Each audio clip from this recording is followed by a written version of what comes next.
We are back on Inside Politics. Our guest today is Congressman John Rose of the 6th Congressional District.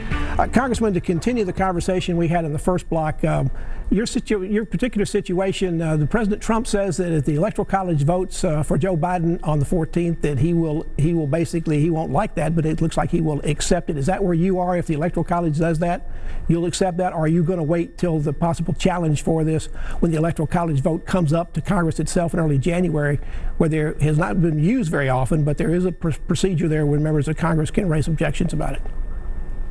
Well, my inclination would be to accept the determination of the Electoral College. That's the constitutional structure that we have in place. And so I think, like the president, my inclination would be to accept it. But I'm going to say that I would certainly wait to hear all the facts and information that's available. And so I wouldn't want to prejudge a question that might come before me down the line and possibly with additional information in hand. Congressman, there's been a lot of questions about the electoral process. You've been talking about those. The president has attacked elected officials and other officials, election officials in other states, including in the state of Georgia, which is going to have two critical runoff elections that are going to determine which party controls the U.S. Senate.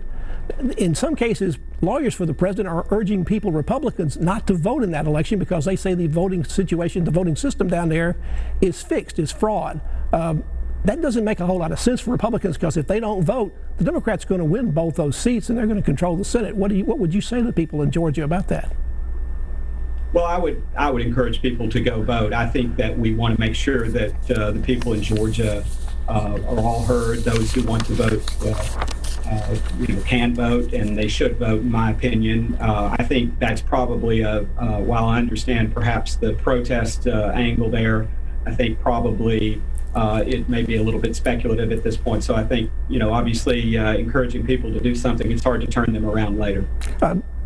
If President Biden takes office, he has said in order to stop the spread of the COVID virus, which is pretty rampant all across the country, including up where you are in Washington, he wants to ask all Americans in his first 100 days in office to wear a mask. Do you support that idea? Will you and your staff do that? You're going to be in a federal building and he's going to require it there.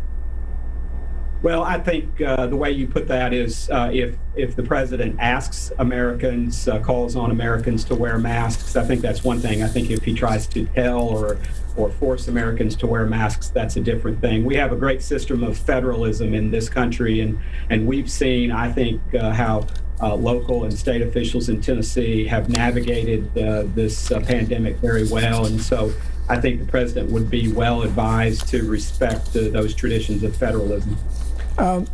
There's also a situation where Joe Biden says he wants to be the president of all Americans, not just those who voted for him. What's he going to have to do to convince you once he comes off, assuming he takes office, that he is the president for everybody in America, not just for those who voted for him?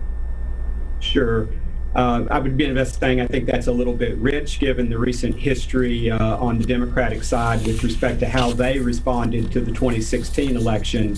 Many of his colleagues on the Democrat side still refuse to acknowledge the 45th president, Donald Trump, as the duly elected president of the United States. And so there's a broken trust, if you will, that's been set up by the behavior of the last 4 years.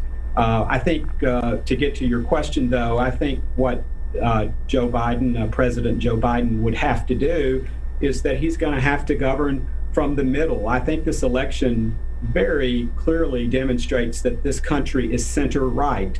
If you look at the congressional elections where we've picked up a large number of seats, if you look at the balance of power in the Senate, the balance of power in the state legislators, this country is center-right. And I think if the president tries to govern too far to the left, certainly if he embraces the most progressive and liberal interests in his party, then he's going to have a hard time uniting the country, and particularly if there's a cloud over the election outcome. Congress, as usual, has gotten down to the end of the year. They got a lot of things to do and very little time to do it. There seems to be renewed interest in having a new coronavirus relief bill passed. Are you ready to support that? And how big are you willing to support? And kind of what are the key things you want to make sure are in it? Sure. Well, I think that anything that we do at this point, it needs to be timely, and we may have already failed at that element. It needs to be targeted at those places where the aid is really needed, and it needs to be temporary. We don't need to put in place new federal entitlements or create federal programs that interfere with the long-term health of our economy. As to the size of that, I think I'll probably wait and judge what actually makes it to the floor in the House. Unfortunately, or I should say fortunately, back in the spring, we had bipartisan measures that made it through the House. Both sides rolled up their sleeves and worked together to get relief available. But then, unfortunately, in May, the Democrats, under the leadership of Nancy Pelosi, decided to become very partisan, and they introduced a bill. And since that time, Pelosi has maintained, they introduced a bill that was $3.4 trillion and was basically a wish list of Democrat policy initiatives and didn't really address or wasn't targeted, focused on the pandemic relief that it needed to be. We've now let way too much time pass without coming back to this issue.